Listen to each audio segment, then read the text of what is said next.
আজকে নিয়ে আসছি আমি পটল পোস্ত। পটলগুলোকে ভালো করে ছুলে নিয়েছি, তারপরে মাঝখান দিয়ে এরকম করে কেটে নিয়েছি, তাহলে লবণটা ঢুকবে, লবণ হলুদ ঢুকে যাবে। এবার আমি লবণ হলুদটা মাখিয়ে নিই।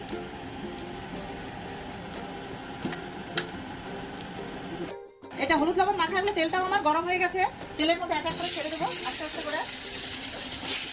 পটলগুলো দেওয়া হয়েছে, পটলগুলো একটু লাল লাল করে ভাজবো।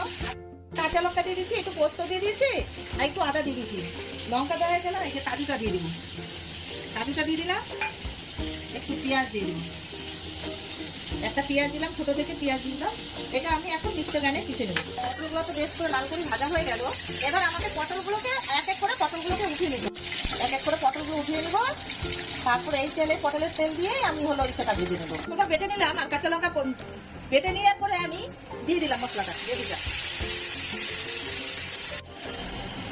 হাত মতো নুন দিয়ে দিই, হাত মতো নুন দিয়ে দিলাম, একটু স্বাদ মতো নুন দিলাম, স্বাদ মতো একটু হলুদ দিয়ে দিই, ব্যাস।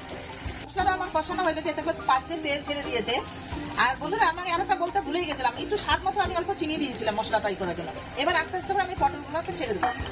পটলগুলোকে দিয়ে দিলে ভালো করে নেড়ে দেখুন মশলার মধ্যে, পটলের মধ্যে ঢুকতে পারে, সেই জন্য আস্তে কম হিট করে এবার পটলটাকে আমাকে এর মধ্যে ভালো করে মশলা ঢোকার জন্য ভালো করে একটু নেড়ে দিতে হবে। একটু আমি ধনিয়া পাতা চাটি ছিটিয়ে দেবো, ধনিয়া পাতাটা ছিটিয়ে দিলে একটু খুশবুটা আসবে, ভালো সেন্ট করবে, আর মশলাটা একটু কষিয়ে ভারী আছে আমি রেখে দেবো। পটলের তেল ছেড়ে দিয়েছে, মশলাটা হয়ে গেছে, মিশে গেছে, দেখো কি সুন্দর মিশে গেছে। দেখো বন্ধুরা, দেখো পটলের এই পটল পোস্ত কি সুন্দর মিশে সুন্দর হয়ে গেছে।